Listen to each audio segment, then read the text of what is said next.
right, guys, today we are joined by a good friend of the podcast and recently debut author for his book, Eulogy for the Stripes, a book of epic proportions and a constitutional crisis, which unfortunately feels closer to home than we all wish it was.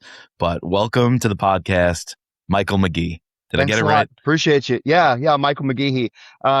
My family had this whole Braveheart thing where it was MacGregor, and they came over here to fight the English in the Revolutionary War, and they wanted to blend in with the Irish, so they switched it from MacGregor to McGehee and all that. So yeah, I almost wish they would have just left MacGregor. For a lot of folks, that's complicated, and there's a whole bunch of different ways to say it. Yeah. So you're going to be in the UFC cage soon? Is that what I'm hearing? It's in the I blood? will not be in the UFC cage. I mean, I've done a little bit of like hobby boxing and things like that, but I would get pummeled in that cage. Sitting down for my day job and then sitting down for writing, I gained over 30 pounds writing this book, so it's like Wow. I'm pretty squishy now. So, but I'm working on building up, my regimen again and getting back into shape. So we'll see how that It's goes. like Okay. the freshman 15. It's the debut author 30. Yeah. Yeah. Well, I mean, when you have to sit down in your day job, and I even have an elevated desk, like a dual quiet motor elevated desk. And even then, I mean, you can't be like a bank teller and just stand up all day. It wrecks you. Right. Well, welcome, man. Welcome. Sorry to end up, wanna or get- sorry to start on that kind of note, but No, it's all good. It's all Love good. the banter. Look, you I have to say, guys, if you want to join a vibrant community that we are growing by the week, you need to get on this group me chat, because it's popping. I know Michael is very active, and we had this awesome conversation about an amazing book, another amazing book, I Am Pilgrim, and so yeah, I mean, first of all, one, I want to know more about you, your background, and then two, how did you find two schmucks that just banter back and forth about books? Also give us a little bit of background about your path, like where you are now, and we just want to know more about you, as well as let the listeners know more about you. absolutely. And it's such a long story. I mean, I grew up on the outskirts of New Orleans, then we moved into the outskirts of Atlanta, and then we moved to the outskirts of Houston. Pretty much, I lived my entire life in the Houston area, and that's in Texas. And my mom, she was a teacher, so I would go to the library a lot because she would be working in the classroom doing things to help out her program and the children that she was teaching and all of that. So I mean, I lived in a library for a couple years, and then I went into the Air Force after high school. It was a very interesting time because I joined in the delayed enlistment program, and so probably not too many people will be able to say that they joined pre 9/11, saw 9/11 happen when they were in high school, and then figure out that they were going to still go into the Air Force. My twin brother and I have an identical twin brother. There's two of me out there. And we were walking home after 9/11, and we were just kind of talking about it, weighing pros and cons. And we said, you know what, we're going to do this. And so we stayed the course. Um, and so I worked in civil engineering. So it's water and fuel systems. Pretty interesting skill if we get to the apocalypse, the end of the world. So it's purifying water and it's fuel distribution systems.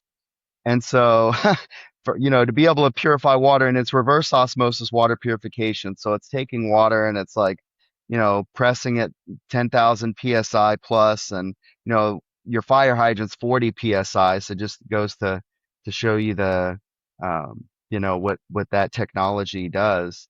But there's all these media filters that kind of and there's chemical feed pumps, like so you've got chlorine and polymers that coagulate all of the suspended solids. You have this whole process, but and so there's a whole water treatment that goes into reverse osmosis. So if you see like on a Dasani bottle or something like that, it says reverse osmosis. It's basically just high pressure and using chemical feed and media filters and things like that to filter water. Anyway, so then after the military, I started a small business with my twin brother.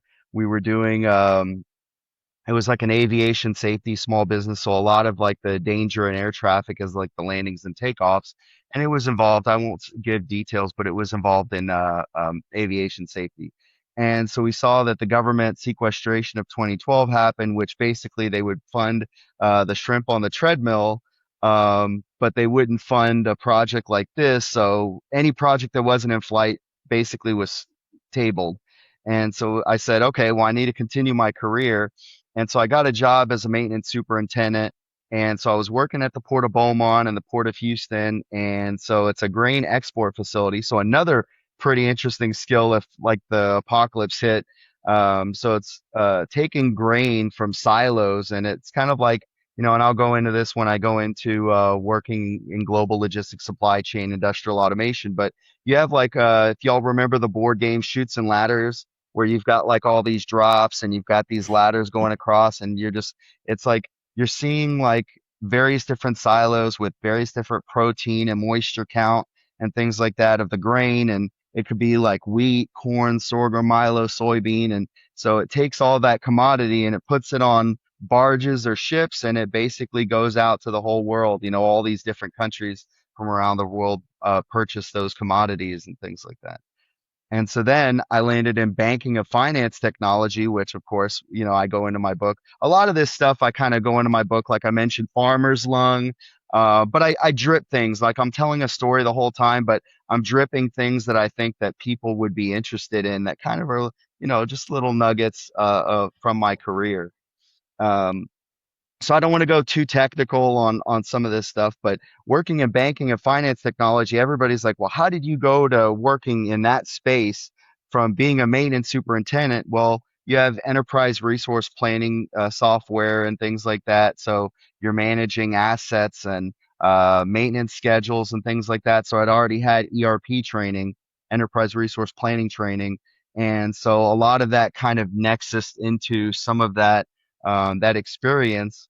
Worked there a couple of years, and then worked in industrial automation and global logistics supply chain, which is kind of like, if you think about like all your retail, like your Amazon, things like that, and you have your inbound traffic and you have your outbound traffic, and then the magic happens inside the facility where you have these software systems, mechanical, electrical systems, programmable logic controllers that all communicate, and basically that shoots and ladders magic sorts all of the different products and things like that, and then it goes out to the exporting lanes, and it just goes to store number 1, 2, 3, 4, or it goes to residents in certain neighborhoods and things like that. So just depends on how um, that warehouse distribution center is set up. So that's kind of a nutshell of that technical background in a couple minutes, but it's a long career, 20 plus years in global program management. Yeah, Wow. you've reached your tentacles across so many different industries and so many different skill sets. At what point did something click in your mind that you're seeing all these maybe points of failures in these systems or potential crises? We're kind of living on the edge if these systems are mismanaged, or if there's a power abuse, or these systems can be straight up manipulated for, dominance. At what stage did you say, man, this might be a thriller? This might sound like the concept for a novel. When did you get that bug to start writing all this down? So I had this idea at first, and it was in 1998, and I know that because I was playing the Resident Evil 1, Resident Evil 2 games. I was always sitting down on the couch watching the news with my dad, and so we would see a lot of these stories. And of course, the news is a lot of sensational stuff. It's doom and gloom, so it's pointing out a lot of these failures directly to you. And sometimes they're good stories. Sometimes it's like, this is what we want to see out of our government kind of thing. There's a lot of different themes that come into these news programs, and sometimes even the different news program has their own theme. Then you start seeing 9/11 happen, and you start seeing a bunch of these other things happen. But around that time in '98, I was also reading Stephen King. I mean, that's where I started in my novel journey. A very difficult place to start, but I loved horror movies when I was growing up. Sure. Like John Carpenter's The Thing. Like I'm a huge John Carpenter fan. Um, like everybody always asks me, like if I were to ever do a movie on my book, I'm like, no. If John Carpenter, which to me is a legend, has issues where he becomes a cult classic afterwards, and I'm like, I would rather do the TV scene and at least get a full season. You know, if I can just get beyond a pilot, then have like seasons basically. But so I started seeing a lot of these dystopian themes happen, but my initial thought was it's going to be like, and I don't want to give too much, but if in case I ever do that horror themed graphic novel or something like that, but basically just imagine it being like a more horrific account of a societal collapse. But then, you know, I started meeting folks like I met Tony Todd. I met Max Brooks, which, you know, I don't know if y'all know Max Brooks. He wrote World War Z. His father's Uh, Mel Brooks. And so, like, they went completely in different directions, right? But I met a lot of those folks when I was stationed in California. And so I was almost validated, like, yes, I'm going to do this horror. And I was always working. I mean, I kept myself very busy moving up in my career, getting my Master of Science in Project Management, getting a lot of certifications. And so I've always kept myself very busy and I just never had the time to write it. But then when we hit COVID, like right around, it was like right after my birthday, after, you know, COVID-19, then you get into 2020, like they call it COVID-19 because that's when, you know, it started manifesting itself. But, you know, it was like early 2020.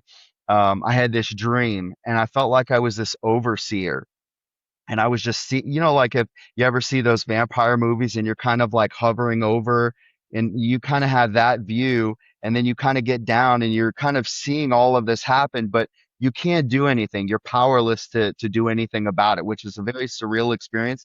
It didn't feel like a horror, but it felt like something different. But then the second dream I had was a year after when they started telling people to double mask and like me being in the military. So like I had like nuclear, biological, chemical warfare training. Like sometimes we would suit up and get in Mop 4 and things like that. Um, and so you'd put on the whole charcoal suit. And I tell people there's an interesting thing a lot of people don't know. They have like the canister for your breathing on one side, and then on the other side they have a tube where you can drink in your canteen. So like you don't have to take your mask out to hydrate. So it's kind of cool.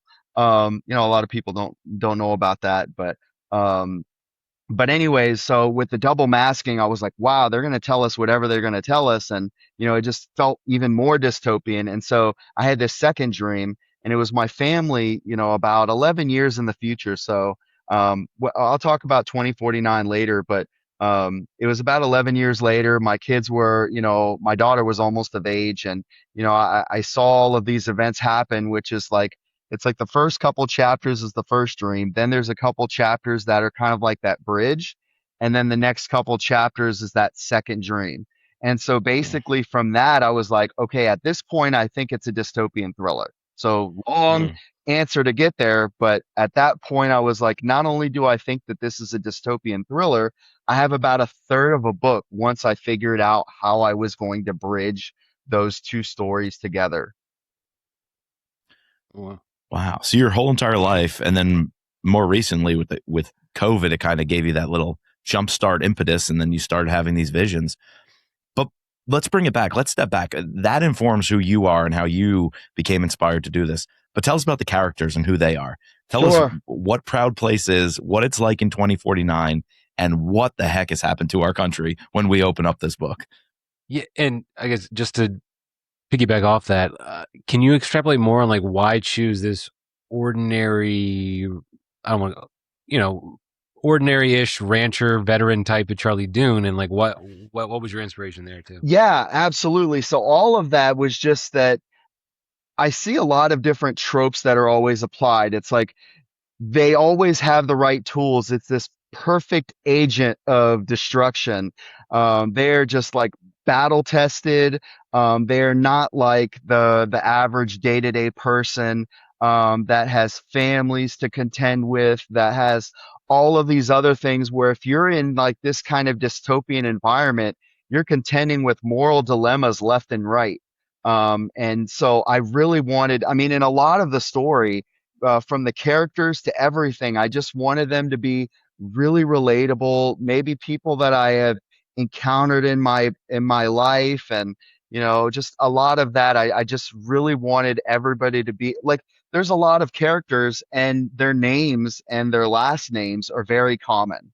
That was deliberate. It was kind of like an everyman play, and I really Mm. wanted this book to resonate with a lot of people. And one way you can do that is like, wow, okay, well, this is, this person has my name, maybe my last name, something like that, or, at least enough people that could, really put themselves into the shoes of the character, which again is antithetical to what a lot of the bestsellers are doing. But I figure that they're all doing things very well. I love all of those tropes, even like, World War Z and all of these stories that just I wanted to be able to differentiate myself because, as a person that's not an author first, as somebody that has a lot of different tentacles and different subject matter expertise, but I'm kind of like a jack of all trades, master of none.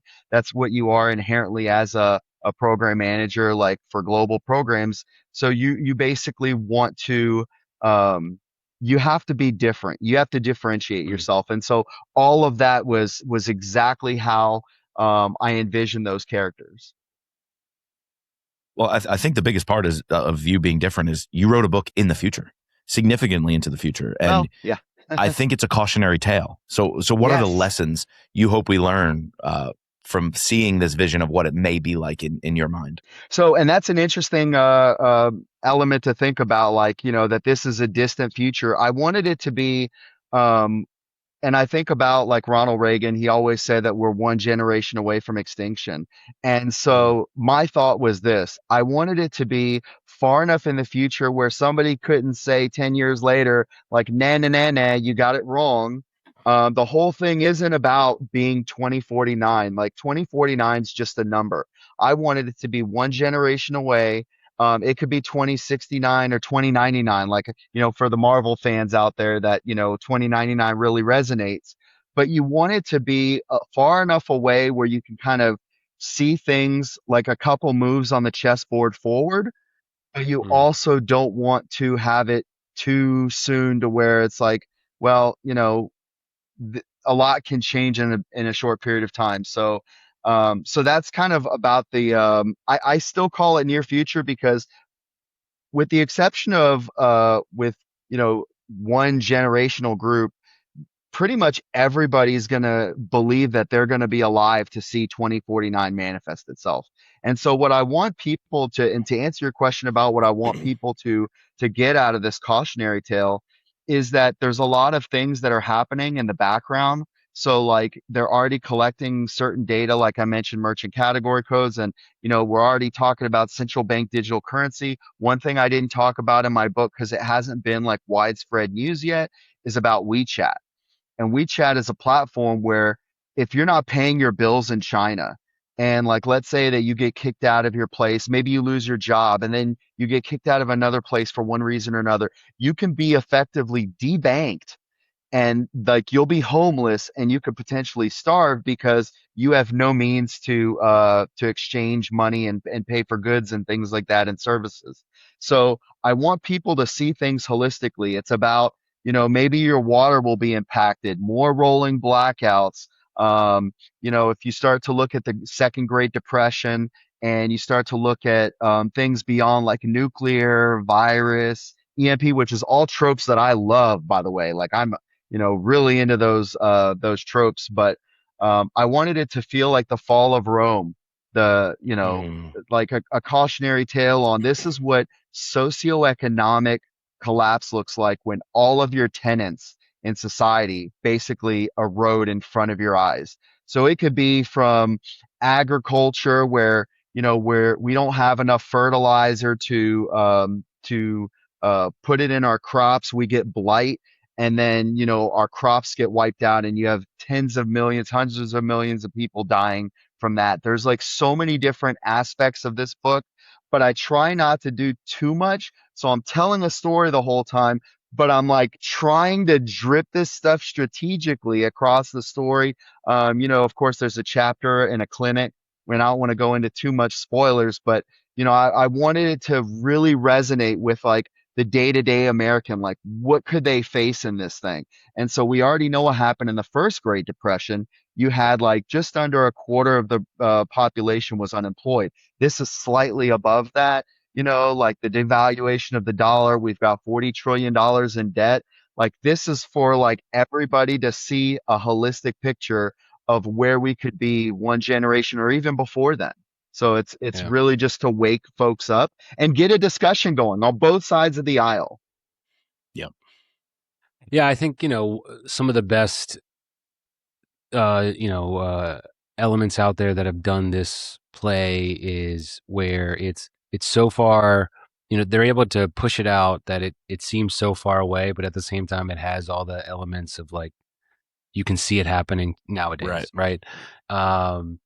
Where like, oh, you're starting, you kind of get that little bit of scaredness, or like you get that anxiety inducing because oh shit, like we're already like in this situation.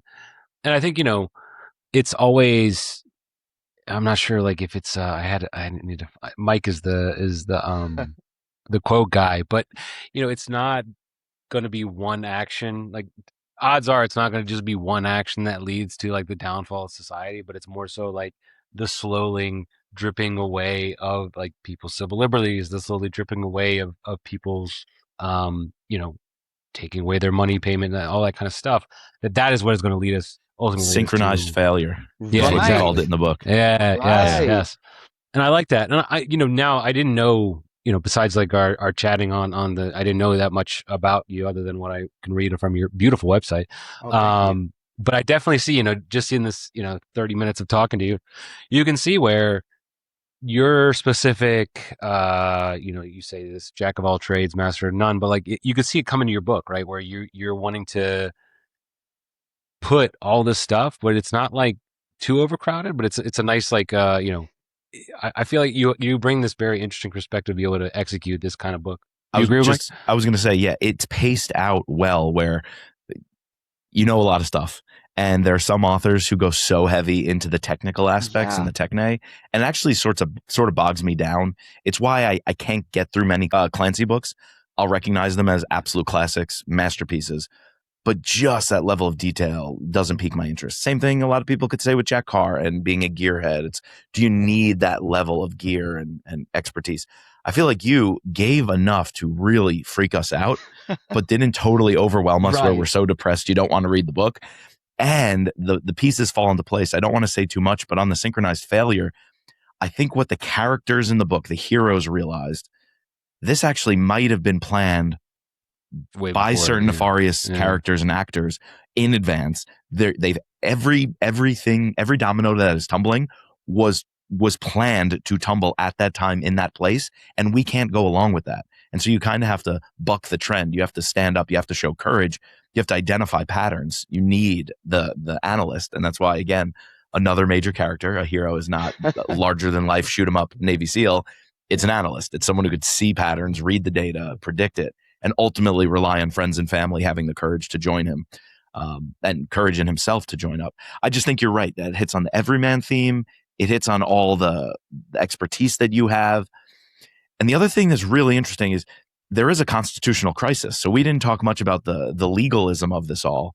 How much research did you go into with, the National Guard and then being activated and deployed and the actual processes by which there would be this standoff? Because guys, there is a standoff in Texas, in Texarkana, bringing it back home to your roots. This is a Texas book through and through.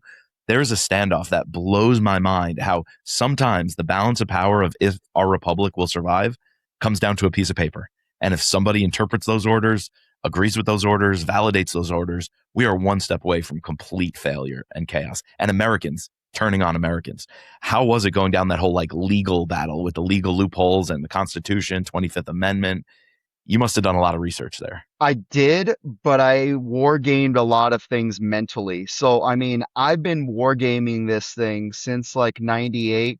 Obviously, I didn't have the knowledge that I had when I joined the Air Force. And I mean, I was a humble guy. I mean, like, I wasn't somebody that rose the ranks and, was, this all-star person. I mean, most of my career success was post-military, which I know folks, family, friends, a lot of stuff where they rose in those ranks. And and that's the beautiful thing about society, right? Everybody's going to find their place if they're persistent enough. And so I didn't find my place until post military, but I gained a lot of experience, like in water and fuel systems. When I was in the National Guard, like, I mean, there would be kind of interesting talks that you'd have amongst folks about like Title 10 or Title 32 and things like that. So I don't want to spoil too much, but you start to talk about like, well, how can somebody be federalized? What branches, or what compartments are actually part of the federal branch already. So like, for the reserve units, they're already part of the federal, even though they're housed within a certain state. And so you have like all these different groups, and so you'll do research on a lot of different things. And so, I mean, like researching the 25th Amendment and figuring out and seeing what people have to say online. And a lot of this, I wish I would have been able to, I call it the black box, where like I'm kind of looking at this stuff myself and I can't really reach out to anybody because I really want this idea to be mine and not somebody to run away with it or something like that and beat me to it, because obviously it took me over 3 years to write it. Like when I almost 3 years, but then it took me over 3 years when I think about the edits that I had to do with the publishing house and all of this other stuff. So, I mean, all of that time, I knew it was going to take a long time to do this. So, I had to do a lot of that research myself. Um, Even though I had some kind of tools to guide me, being in the military, being in the National Guard, things like that. Even for instance, like Samuel Holt, not to give too much, but me in the military, I don't like to assume. So, like in the Air Force, you have a chaplain, but I didn't know without doing research that the Marines doesn't really have like that formal of a chaplain compartment. They get their folks from the Navy, and then they kind of work with the Marines and everything. And so, having that story that was kind of like mine, where I was in active duty Air Force and the Air National Guard, I was like, well, it'd be really cool if a character had like this complicated past where it's kind of like, they and also with some of these complicated stories, the person could put themselves in. And one thing I've heard with other like interviews and things where people say, I like doing something a certain way so that people can kind of like, figure out, imagine like their own backstories and their own things as to why somebody went from the Marine Corps, which is a very big calling. Like people say, like, once you're a Marine, you're always a Marine. And then to be in the Navy to become a chaplain, like what happened there to make that character to transfer. But so there was a lot of like legal things that I was looking at. I was looking at, well, what happens if you get, and I don't put the actual term, it's going to go into book 2. So I've put it on my website. People have probably seen it in a blog or two if they even read my blog, but I call it the authoritarian uniparty. And so I'm like, well, what if either one of two things happen? Either there's like a supreme leader that has like full control over like all of our branches of government, or there's an authoritarian uniparty where in that case they have full control either way. So in either one of those scenarios, what if there's like grounds for getting rid of that president? And you believe that like there's a no confidence in the vice president or the I forget the term they use, like Senate, I forget, the pro like tem. pro tem. Yeah. So it's like, there's like all that stuff, like, and I'm not a legal jargon person, but I mean, I had to look some of that stuff up. Like, what's the succession? Like, what if like it is a super majority and like people don't have that confidence? But and we'll have to talk about this when it goes into the post, and we can talk spoilers and things like that, because there's some interesting stuff I would like to talk about regarding why I took certain tactical decisions. Yeah, this book, you really want to talk spoilers so badly. I've been holding back from saying a few moves that a few characters make. But one thing we haven't touched on this whole time is the role of the media, because your book makes it very clear that authoritarian uniparty or any other bad actors who end up being able to control the levers of government, they can only be as effective as the press will allow them to be. So once you control the press, and we essentially don't have a free press anymore because that's all tied up with like you said, social credit systems and the ability to get loans and to basically not disgrace yourself in public, you have to fall lockstep, in with whatever the media, the authorities are pushing you towards. We see that going on right now. So what was your idea of putting so much of media and propaganda control by the government into the story? Well, I wanted people to see what might be going on behind the scenes. Like, hey, there's this real truth. We'll just call it like a real truth. And that goes into some legal bin box for somebody to approve, like a B clip or something like that. And here is like what's really going down. And like it sits there in that bin and nobody ever approves it. And nobody's bold enough to say what's really the truth because they're being fed an agenda. And it's kind of like, well, these people are, and I won't use the terms to give any spoilers, but you have all these different labels that they're giving these people. And so they kind of justify and say, well, these are bad actors anyways. It's kind of like, these people, they're kind of, getting their due. And then you kind of have to step back and say, well, women, children, there's like, this is a community we're talking about here, right? And so to go back to the media aspect of that, you're starting to see that there's protocol there, and this goes into the common theme of the whole book. There's protocol, there's people making decisions, there's gatekeepers of information. And Yeah, I mean, control the narrative. yeah, you call it controlling the narrative. I've heard it on talk radio a lot. People call it framing the discourse. Yeah. And so when you think about all of those themes, and then you start to look at that gatekeeping even of knowledge of what is actually the truth. And we have gatekeeping everywhere. Like if somebody doesn't like something on your profile, like you may not get the job that you really want. And you may never know why you didn't get that job. There's a lot of different things that go into that. That I think that, it's a very human thing, a very flawed human thing, but a very human thing that happens within media. And it's not to paint media in a bad picture. We've got some great folks that do guerrilla media stuff that are really trying to get the truth out. But the problem is when you look at the mainstream, they have like a huge monopoly. Like it wasn't until recent that you had a lot of podcasts, you had a lot of other folks that were saying, well, you're hearing this and what I'm telling you might not be the truth, but I'm at least going to give you an alternative perspective. And so Sure. that is kind of like all of that is thematic to that premise. They try to discredit that, though. The mainstream media, the dinosaurs want to hold on and discredit all those people with a microphone who are going out there showing another side of the story. So They have a pretty good gig at it. I mean, there was whoever owns I just think back to the whole 1984 of it all in terms of, yep. His job was to scrub, to go Yep. through and like anytime they were changing who they were at war with, he had to go back and show they were always at war with that, so Yeah. it's just, we've been in this place before, it's not like it's a theme that keeps coming up. Whoever controls Newspeak. media yeah, exactly. And that's the hard power. That's the hard power facet, right? I mean, even though it's soft power because you're dealing with the media and this is what you're hearing, kind of like in Brave New World, you have pleasure, convenience, and things like that. And I thought about things holistically from a hard power and soft power paradigm. And so, like, you start to say, well, these kind of things interconnect. And that is a great point of 1984. So you have like hard power that's driving that soft power dynamic, right?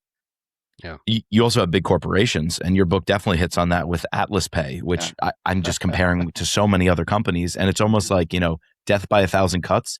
It's almost by death by terms and conditions. Yes. How many things are they going to basically take the control over our lives by saying, oh, you clicked the thing. Oh, by using our service, you okayed it. Oh, you downloaded the app. You carried an iPhone in your pocket. You knew we could have been listening. You assented to it. Death by terms and conditions, I feel like, is the future. I've got to talk to y'all offline though. It gets worse in book 2. Oh, great. Okay, a little teaser right there. It gets worse in book 2. You'd think it can't get any worse than that, but it gets worse.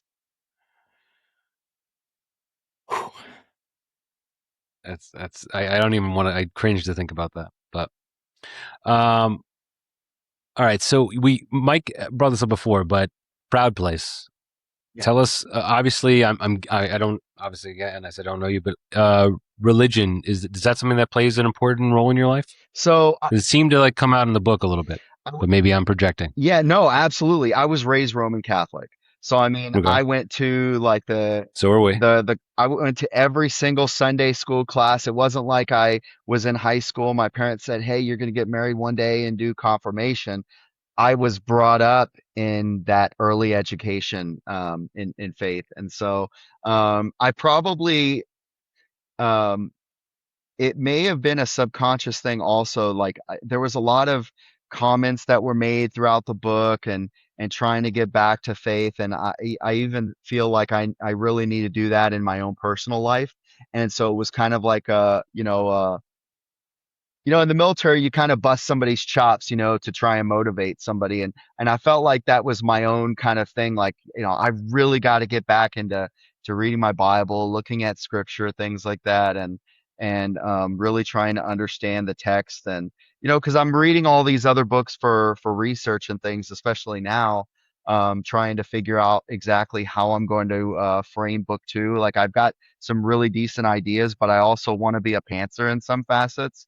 So, I don't want to overplot because, my brain will naturally do that maybe from my career experience, but I'm trying not to do that. But so, yeah, proud place. So, yeah, I wanted the church to be in the center of the community like you would imagine. And, I researched and I was like, okay, well, what direction does the entryway have to be? And, did I get it right when I was dreaming? And, when I was thinking about the orientation of how things were happening from, the yeah, anyway, I want to give too much, but yes, so faith is a big part of that community. And I think it also is kind of nudging the audience to say, okay, this is a faith-based community and they're talking about tithe and, sacrificing their own sleep to guard the community at night and things like that. And you're hearing like some values based things from people that, whatever side of the aisle you're on, whether you're an atheist or not, you could probably say like these seem like good humans. Like I don't subscribe to their faith, but they seem like good human beings. And what is going on? What really? And I had a couple friends of mine tell me like, the first couple chapters, it was kind of like, wow, what is really going on here? And then they started to kind of put it together by the time they got to chapter 5.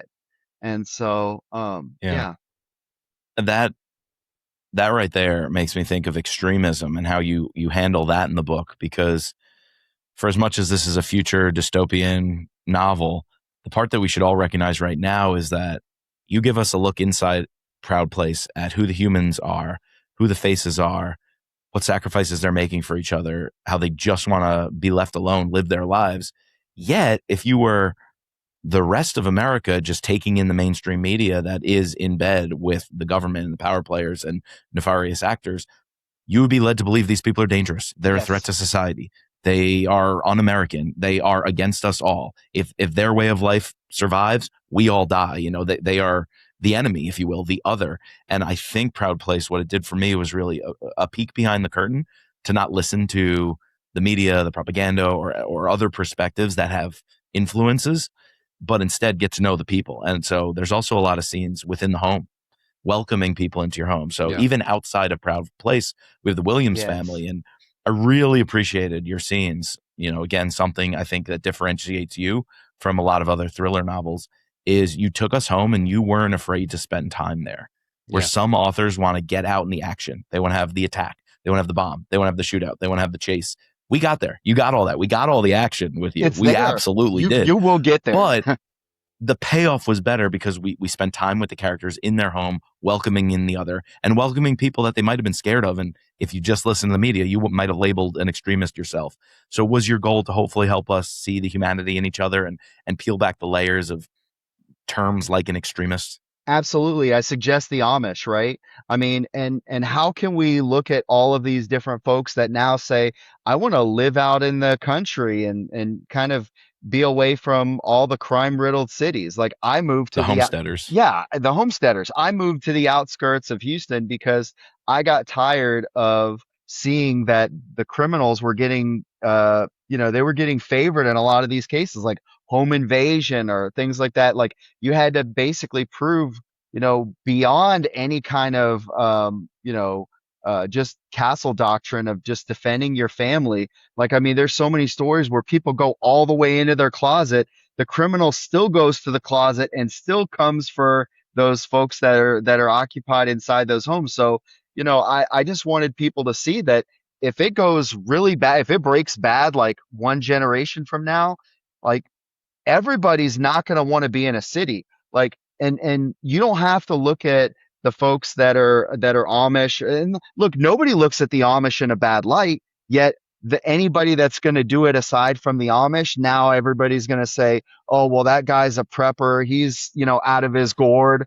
And The like, prepper, yeah. and so they'll frame that in a bad light. But you see, like in the Amish community, they don't like, and I won't go too much into it, but you see, like they don't have a lot of autism. You see that they're living very healthy, full lives, big families, like they're like strong community. Like we really should be going back to that. Like how many people would love to just be able to really connect with their neighbor and not be like, I don't even want to see my neighbors because like it's just, the society has gotten to where it is. And I wish that people could get back to that. So I want people to get back to humanity. Maybe that's a naivete on my part, but I mean, I really believe that that we can turn things around, and it's one person at a time that will get there. Hmm. And so that's why, Wow. there's that welcoming back, right? It's kind of saying, well, and this is the problem too. Like on the other hand, it could have been a disaster for that family. You're welcoming somebody into your home. It could be an Sure. absolute disaster, but sometimes, God leads people to do things. And whether you believe in God or not, there's a lot of things that kind of connect in the story that just kind of bring things together. That has happened in my own personal life. So whether I believed in God or not, I could also say, kind of like in a crime scene or something like for serial killers, and you have like that, I forget what they call it, but the lines that kind of go across the room and they kind of intersect at different points. And, I feel like my life has been like that in a lot of regards where I'm like, you know, it's such a surreal thing to live in that life and then see in retrospect, like just a lot of things happen that were very purposeful that I didn't understand at the time, but then Yeah. I understood later and it just gave me more wisdom. And so like I wanted that to be a part of the book. So there's a lot of human element in my book that's my own personal life, like things that my son and my daughter said when they were toddlers, like, that's in there as well. Just stuff That's like cute. that. Providence, man. Providence. Exactly. Wow. All right, so you mentioned it a couple times. What's the next step? You obviously left us on a little bit of cliffhanger with the question mark at the very end. You obviously mentioned you're writing book 2. Is this a direct sequel to It's a this, or direct what? sequel. I mean, okay.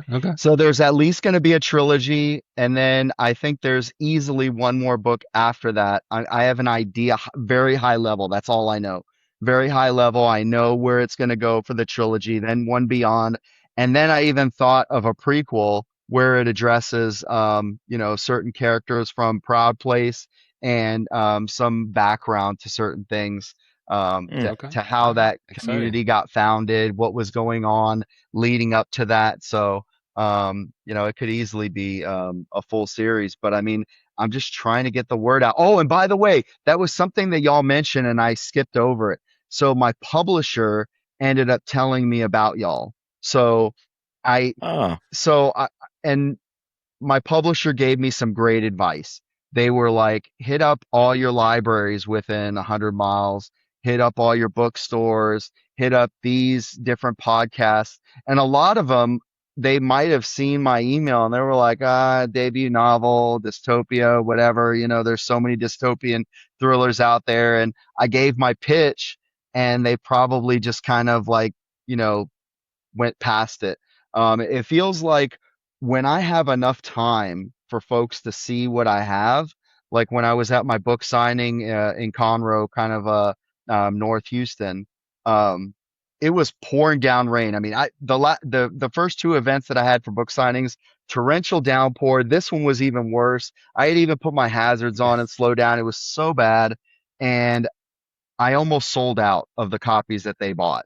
So, I Wow. mean, they were already inviting me back by about 4 p.m. And I booked that for October 3rd. So, on my Cool. appearances, on my website, there's like an appearances link at the top, and then it goes to appearances events. And by the way, my website, um, I spent over 7 months on it. I wanted it to be very different. So, like when I was growing up, and I can jump into different topics, like I can go on a rant sometimes, but um, when I was reading Stephen King and Tom Clancy, and those were my two biggest ones, Michael Crichton, of course, those like the big three, like when I was growing up. And I always said, well, I wish I would have known what was going on in their heads when they created this story or, things like that. And so, I mean, and the internet was just out like when I was growing up. So, I mean, like we never had all that. So I really wanted the website to be like this whole experience. And even in the late 90s, I was like hobby coding with HTML and things like that. But nowadays, it's absolutely insane. It's like HTML, Java, CSS. Like, I mean, just to put like a countdown ticker, like there's so many things that I put in my website, Easter eggs, even in the music playlist, the unofficial soundtrack.